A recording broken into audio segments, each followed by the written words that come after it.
Locked On Kentucky, your daily podcast on the Kentucky Wildcats. Part of the Locked On Podcast Network, your team every day.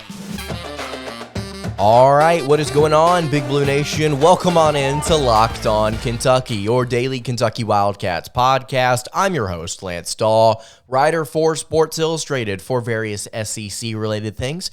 But on this podcast, we take a dive into all things Kentucky athletics. On today's episode of Locked On Kentucky, we are going to be discussing, well, a hodgepodge of transfer portal news. But the thing I want to dive into on today's episode is the fact that I think Antonio Reeves is coming back for Kentucky.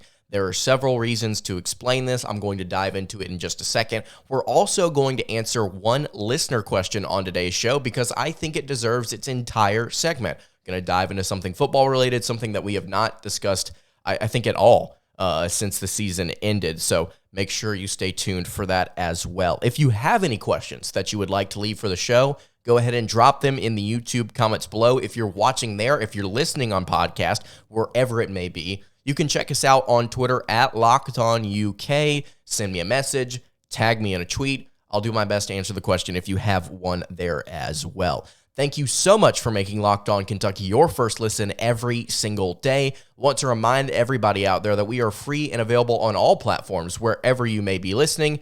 And if you're watching on YouTube, I would really appreciate it if you subscribed to the show. Again, we're trying to march closer to 5,000 subscribers before the end of the summer. I think we can do it. I really appreciate everybody that has been joining the bandwagon here. If you're listening on podcast, the best thing that you can do is you can subscribe to the feed, and then you can leave a review and let us know. If you're listening on Apple Podcast, let us know what you think about the show. That would be much appreciated. So let's go ahead and get into it here. I think Antonio Reeves has to be coming back for Kentucky this season. Again, like I said a second ago, there are a few reasons to point to this, some of which we've already been discussing on the show. I'll reiterate those today. But the main thing I want to dive into here is the fact that Reeves did not receive an invite to the NBA Combine, despite playing well over the, I don't necessarily know what you would call it at this point, because I honestly thought it was the NBA Draft Combine. Maybe it's like the NBA G League type of combine. I was watching the live streams over the weekend, the ones that they were streaming on YouTube. I got to watch Reeves perform in the couple of games that he was in. Shout out John Fanta, by the way. My relationship with him is a story for another time. We don't know each other, but we do. It's a really entertaining story, actually, that I may tell you guys at some point this summer. But he was the color commentator on this broadcast. Really made it fun to listen to because I like him a lot. But Reeves played well in these two games. He had 16 points in one of these games. If I'm not mistaken, that was a team high for that individual contest. He averaged 10.5 points, 3.5 rebounds, if I'm not mistaken. He played well. The second game, I believe he did not play as well. He did not shoot the ball well, at least in the moments that I saw. And at the end of the day, he didn't receive a combine invite. Just simple as that. Shibwe did, and Chris Livingston did as well, if I'm not mistaken. Casey Wallace, obviously, got one as well, but Reeves was the lone Wildcat to not be selected to kind of move on to the second part of this process here, which, by the way, just want to reiterate it, Oscar Shibwe has until May 31st to pull out of the NBA draft. That's actually a conversation that we're going to have on tomorrow's episode, just to kind of tease that a little bit, because there's a possibility that Shibwe could enter the transfer portal. And I'm not saying that there are any rumors out there that would be strongly indicating that that's very possible, but there are, in fact, rumors, so we're going to dive into that on tomorrow's episode. But I think that this would give Reeves more reason to come back to Kentucky. He's walked through the process. I think he's gotten as far as he can, literally. And so now the decision should be made to hop back into the transfer portal and go elsewhere, or to come back to UK. Because after doing a little debating, having some conversations with some people, I think that we can start to discuss this starting lineup and this rotation in a bit of a different light if Kentucky is going to walk through the rest of this transfer portal cycle and not do the things that we expected them to do early on, or at least the things that I expected them to do early on.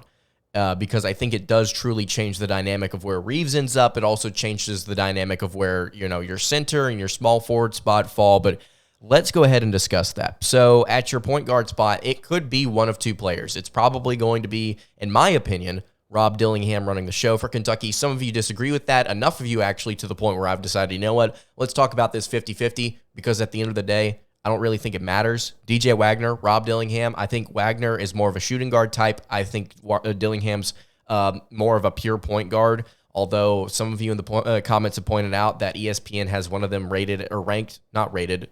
actually listed as a shooting guard. Dillingham is, and then Wagner's listed as a point guard. Go and watch these kids' films. I believe 24/7 has Wagner as a combo guard. I think he also has, they also used to have, if they don't have him now, Dillingham as a combo guard as well. When both of these guys were picked up, I discussed on those episodes that I thought that they were both individually what I think of them now. I think Wagner's more of a 2. Dillingham is certainly more of a 1 based on his ability to distribute. I think he's a better passer than DJ Wagner. That's not to say that Wagner's a bad passer. I'm saying that Wagner's more fit to be that off-ball guy, in my opinion, although he could be the guy on the ball. So Wagner, Dillingham, one of the two.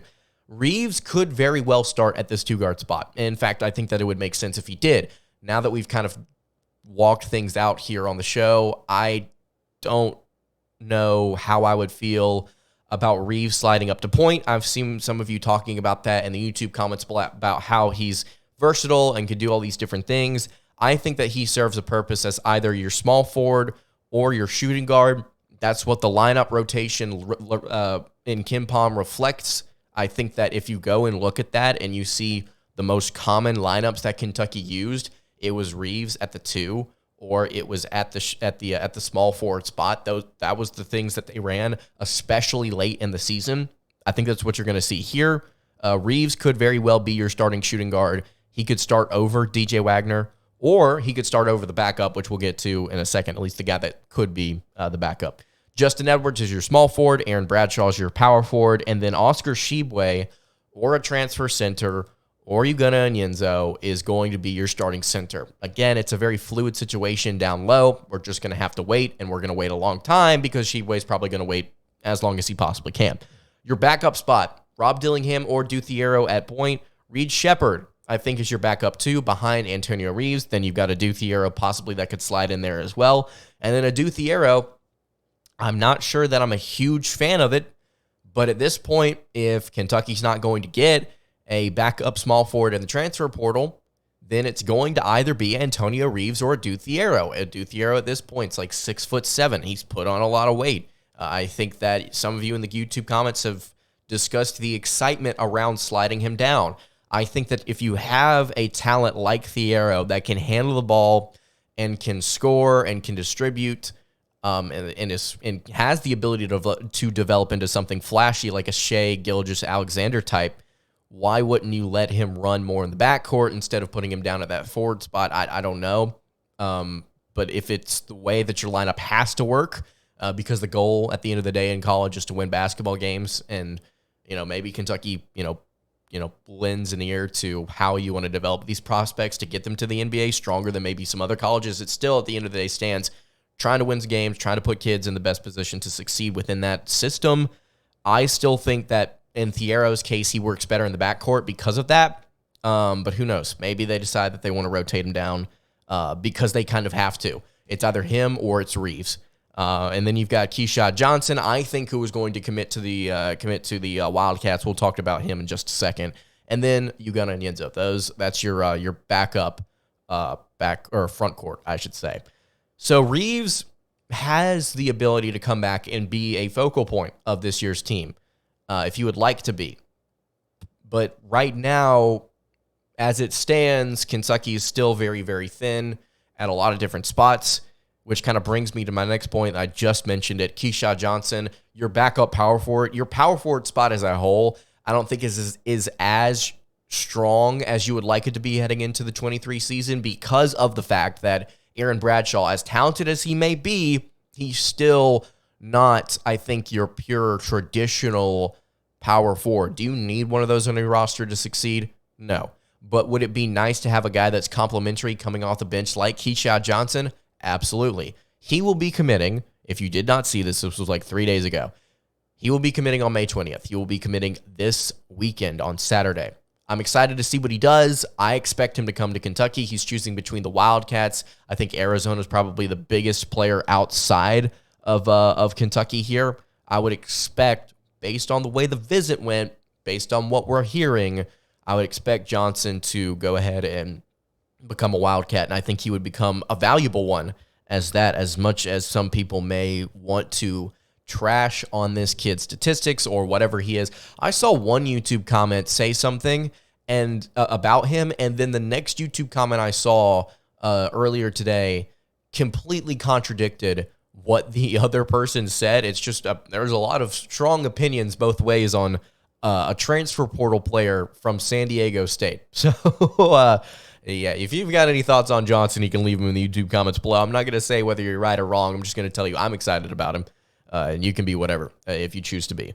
Third thing I want to get to here. So if you didn't see it, and I believe we discussed this for a minute on the Thursday episode last week, there's a Kansas center transfer, Zuby Ejiofor.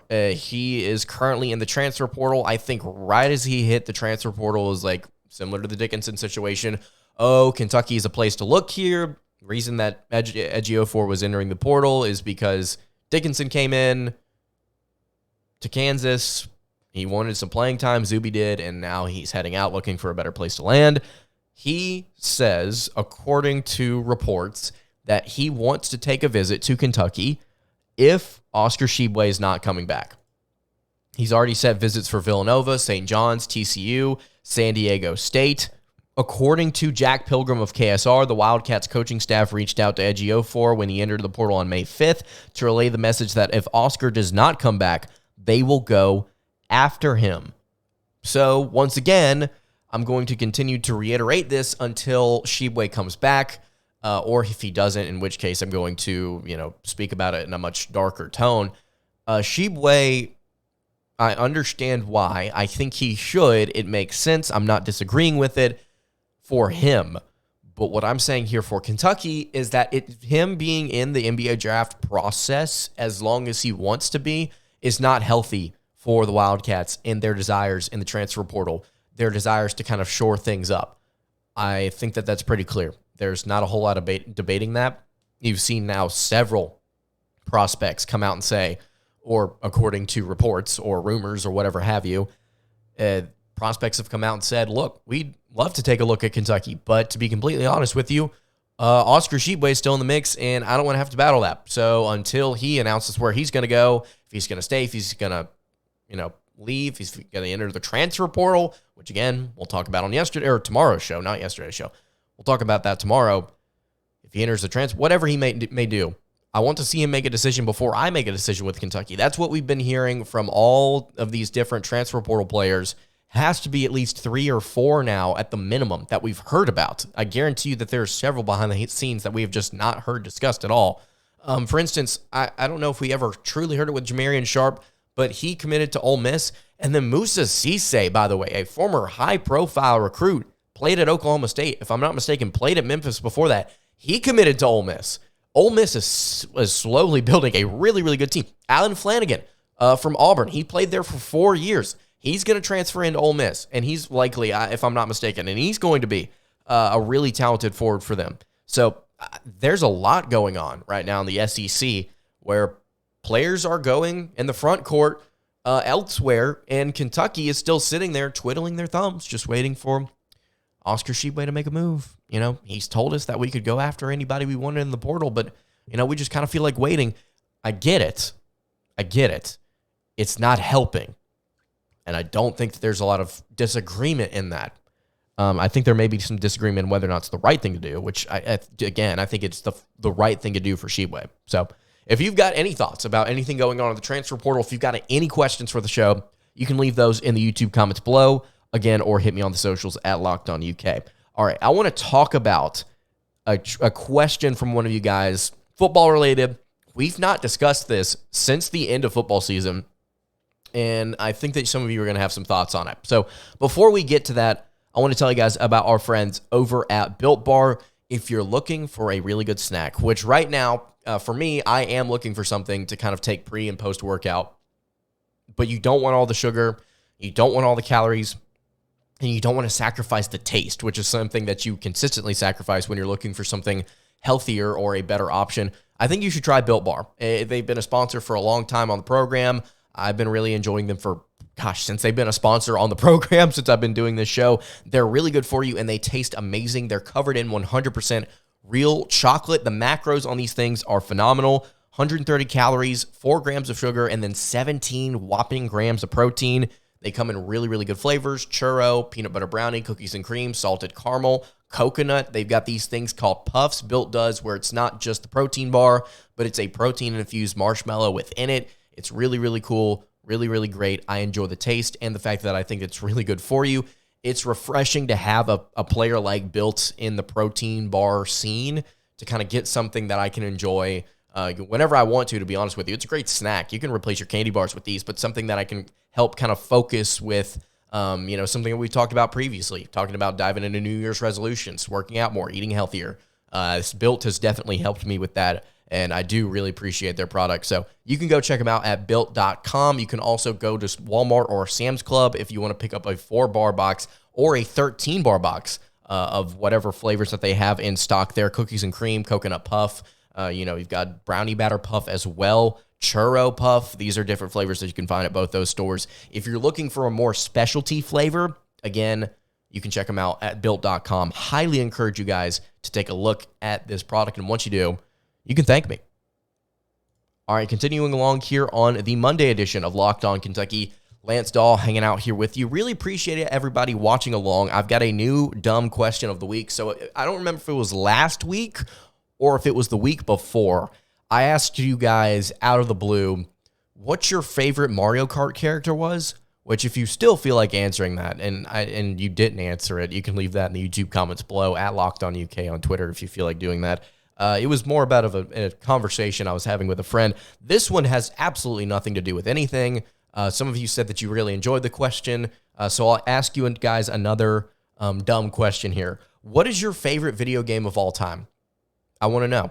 I'm actually genuinely curious. What's your favorite video game of all time? This can be from any era. This can be from any console, and you can discuss to your heart's content how much you like the game, or you can just leave the name of the game in the comments below. Again, at Locked On UK on Twitter, or if you're listening on YouTube. If you've gotten this far in the episode, I really appreciate it. And if you leave that comment, it'll show me how far you've gotten, which I do appreciate those who stick around for the entirety of the show or most of the show. You guys are awesome. So again, if you've not subscribed on YouTube, you can go ahead and do that. If you're listening on podcast, follow the show. Would really appreciate it. So a question here from Great Kentuckian. This was from YouTube. He asked me this a couple of days ago, and I think it deserves its own segment. He said, should Kentucky fans expect a 10-plus win season this year? The offense continues to get better in the O-line area, while the returning 3 starting wide receivers and a fast backfield. However, the defense will take a hit on experience in the passing defense and linebacker positions.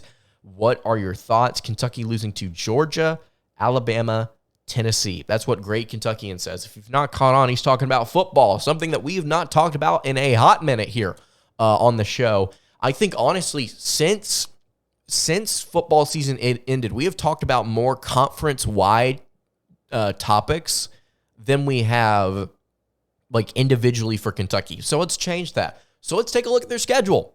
I think that there's no better place to start than asking the question, does Kentucky or should Kentucky fans expect a 10-win season or more this season? I think it's in the cards. I'll say that just to start to kind of answer the question at the beginning, Great Kentuckian. I think that it's honestly more possible than bringing back Will Levis for a third year. I really do think that Devin Leary is going to be good for the Wildcats this season if he can stay healthy. I think Liam Cohen's going to love using this kid. I think he, again, if he's able to stay on the field, is going to produce numbers, significant numbers that we've not seen in a while for UK. So let's walk through this schedule here real quick, understanding that, like Great Kentuckian said, it's a better O-line on paper. The receivers are back. You've got a speedy backfield. I think you're going to be throwing the ball more now that Liam Cohen is kind of solidified here. Your defense, I'm very curious to see what the front seven and the secondary does, to be honest with you, because there are patches, to be completely honest with you. There are patches that need to be filled and roles that need to be, filled again. I'm curious to see what Mark Stoops and co do with that side of the football. I don't think it's going to be bad. I just think that it needs improvement. So let's walk through the schedule here real quick. Ball State is your season opener. This should be a win, but I want to point out something real quick. The quarterback here, at least the one that's expected to start, Lane Hatcher. If you don't know the name, he's been in college football for, I think, his 18th season is the right number there. I kid, but Hatcher's been in college football for quite some time. He's entering his 5th year. Played a couple of years at Arkansas State. If you do remember back in 2019, they were running a dual system, I think with Logan Bonner, where Hatcher and Bonner were splitting time at QB. Really fun to watch, really fun system. Hatcher was great. In a second season with Arkansas State, I think he was just as good, but maybe a little bit worse. Third season, things kind of fell off the rails, and then he transferred in, and I think less of that had to do with the fact that it was him and more the fact that it had to do with just Arkansas State as a whole. And regardless, he transferred into Texas State. I believe he had like a stat line where he was like 19 touchdowns to 10 interceptions or something like that, if I'm not mistaken. And then he is now transferred to Ball State. Started his career at Alabama, by the way, in case you didn't know. So Lane Hatcher, very experienced QB, going up against Kentucky in week 1. It's kind of similar to Miami last year. It's a MAC school with a veteran quarterback. I believe, I can't remember, last name Gabbert. Can't remember the first name of the kid that we played. It might have been Brett for Miami last season, but regardless, it's an interesting week 1 opponent. Week 2, Eastern Kentucky. Can't tell you anything about the Colonels, other than the fact that Kentucky should beat them. Akron, Joe Moorhead, if I'm not mistaken, is still there. Former SEC head coach. I think Kentucky wins this one, though. At Vanderbilt. Now, this is an interesting game because Vanderbilt, for the life of me, I can't really understand now. Clark Lee has kind of made this program just weird in a way, which is something that I don't think that you would expect out of Vanderbilt. I would think you would just expect them to kind of be bad, or under James Franklin, better than anticipated. They are in a position this year with a returning quarterback, with some production coming back on that team as a whole. I think that offense should be a little bit more fun to watch. It's in Nashville. That's not a home advantage for them, I don't think, but it's going to be a neutral site game, so to speak, and I think it should be tough. I'm not going to lie to you. After the way that they played Kentucky last year, I think it's going to be tough. Ray Davis, the transfer running back from VU into Kentucky, how does he play in this game? That's going to be another interesting game there. So Florida is your 5th game here in Lexington. I don't know what to make of Florida this year. It's another team where I'm just like, I don't know. I don't know what to make of you. I think Vanderbilt's ceiling is like 7 wins, like in a really good year.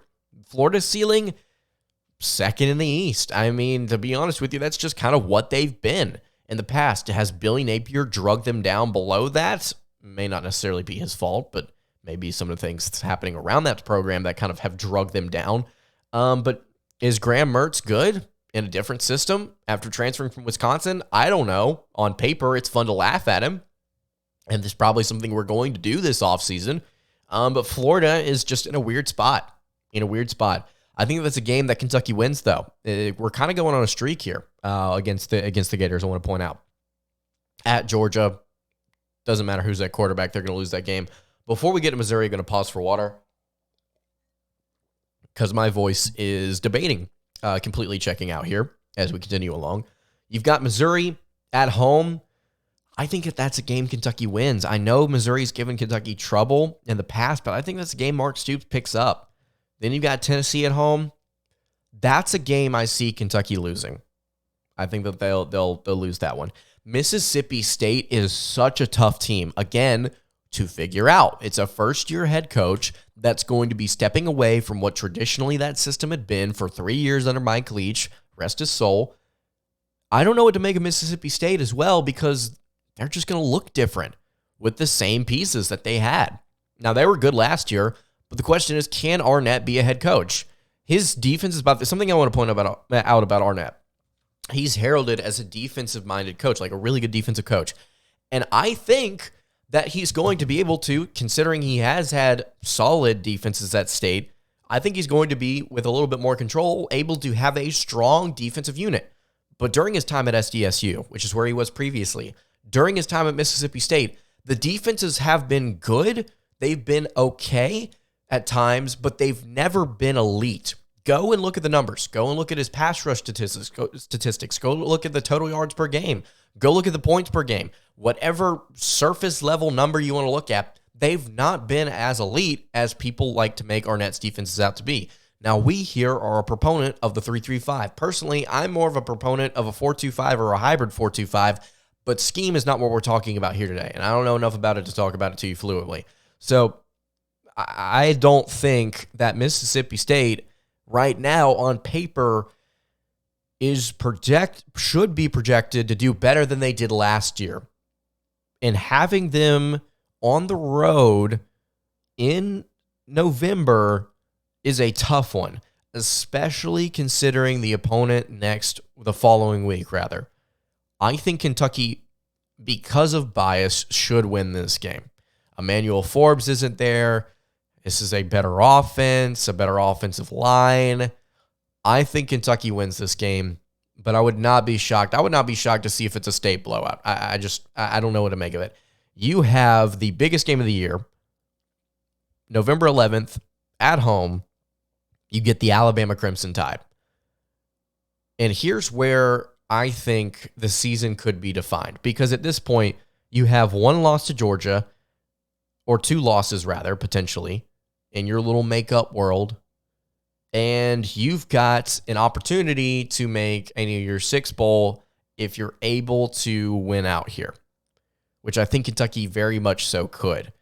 Alabama is in a very interesting spot this year. I wrote a piece about this for Sports Illustrated just a couple of weeks ago, asking, are they legitimately on the decline?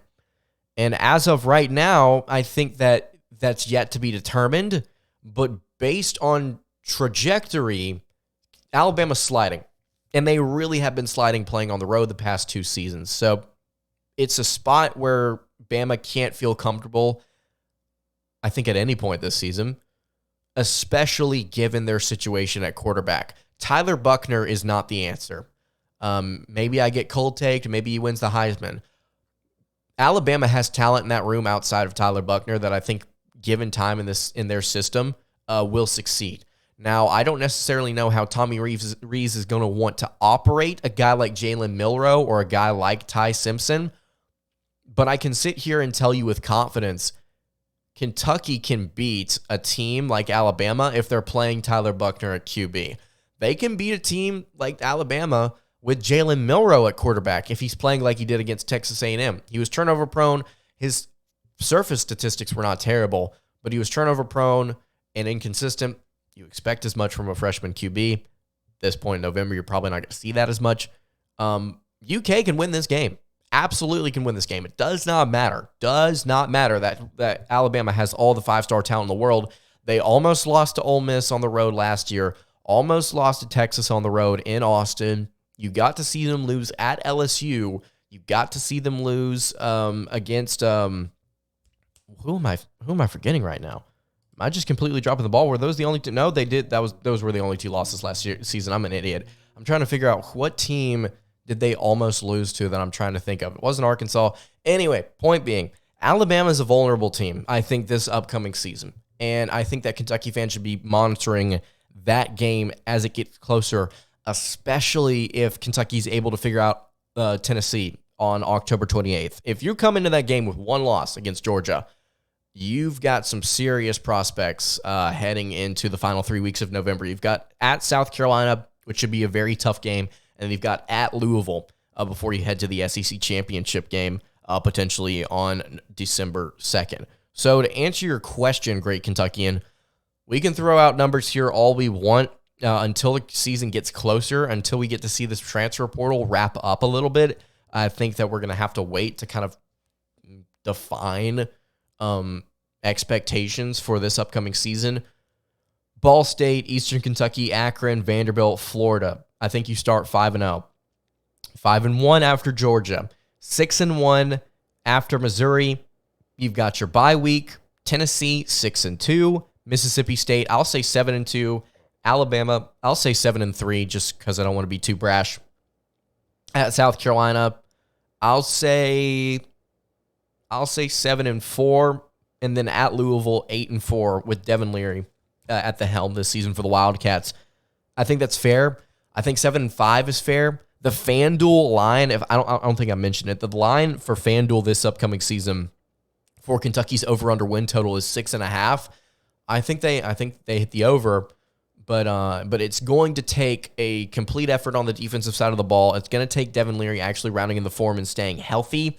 It's going to be a team effort, which I think that you've seen that from Mark Stoops in years past, where they've just been able to get it done because the team was so effective in what they were doing. So if you've got any thoughts on Kentucky's upcoming season, if you think they should be 10-plus wins, if you think it's going to be less, if you think it's going to be good, bad, doesn't matter, leave that in the YouTube comments below, or you can hit me on the socials.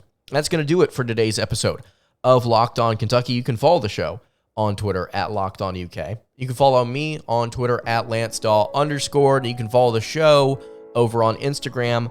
That is at Kentucky Podcast. Any questions, comments, concerns, you can leave that in the YouTube comments below or hit me on the socials. I will see you all tomorrow for another episode of Locked On Kentucky. Hope you guys have a great rest of your day, and God bless.